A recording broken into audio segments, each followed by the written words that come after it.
یہ دیکھو کیا سوال پوچھا انہوں نے، ہم بستری کا شرعی طریقہ. محمد رفیع صاحب پوچھ رہے ہیں، میں بتا نہیں رہا کہاں سے ہیں تاکہ ایسا نہ ہو ان کے گھر والے جان لیں. میری عنقریب شادی ہونے والی ہے، مجھے زوجہ سے قربت کا سنت طریقہ بتا دیں. یہ سوال حیا کے خلاف ہے اور میں حیا کے خلاف سوالات نہ پڑھتا ہوں نہ اس کے جواب دیتا ہوں، لیکن چونکہ یہ سوال بہت زیادہ لوگ پوچھتے ہیں تو میں نے ہمت کر کے آج یہ پڑھ لیا ہے، اور اس میں لوگ غلط گائیڈ بھی کر رہے ہیں، تو اس لیے میں اس کا جواب دے رہا ہوں کہ اسلام میں کوئی خاص طریقہ نہیں ہے اس کا. اس پہ فالتو کتابیں لوگوں نے لکھی ہوئی ہیں، پتہ نہیں کیا کیا، وہ ایسے ہی لوگوں کی آ رہا ہے. تو یہ چیز نیچرل ہے.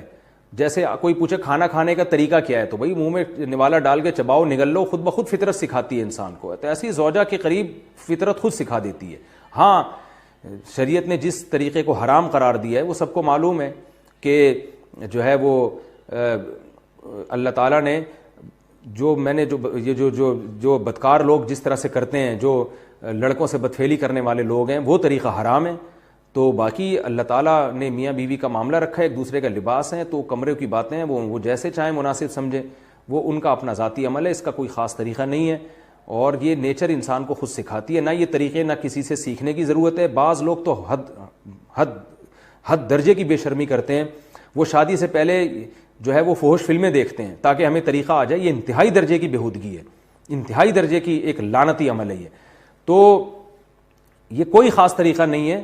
میاں بیوی ایک دوسرے کا لباس ہیں، وہ جس طرح سے ایک دوسرے کو سیٹسفائی کر سکتے ہیں وہ کر لیں تاکہ ان کی توجہ کسی اور طرف نہ جائے، وہ حلال کی تسکین ان کی بند کمرے کے اندر ہو جائے. اور یہ باتیں لوگوں سے شیئر بھی نہیں کرنی چاہیے.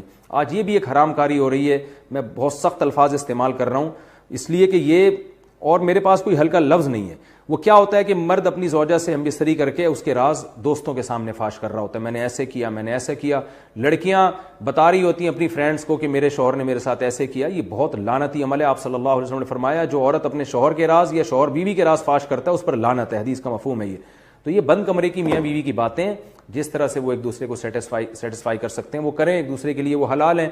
اور بس وہ طریقہ جو لڑکوں سے بدفعلی والا طریقہ ہے وہ طریقہ اسلام میں حرام ہے. اور اللہ تعالیٰ نے حالت حیض میں زوجہ سے ہم بستری کو حرام قرار دیا کیونکہ اس میں گندگی ہے.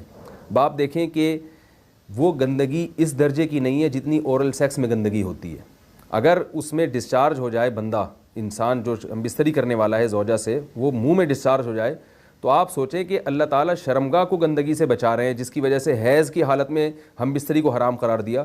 تو منہ جس سے انسان کھانا کھاتا ہے، جس سے کلمہ پڑھتا ہے، اور جو انسان کے جسم میں سب سے اشرف عضو ہے، سب سے زیادہ معزز اور مکرم عضو ہے، اس میں ایسی گندگی کو ڈالنا کہاں سے جائز ہو سکتا ہے، کہاں سے حلال ہو سکتا ہے؟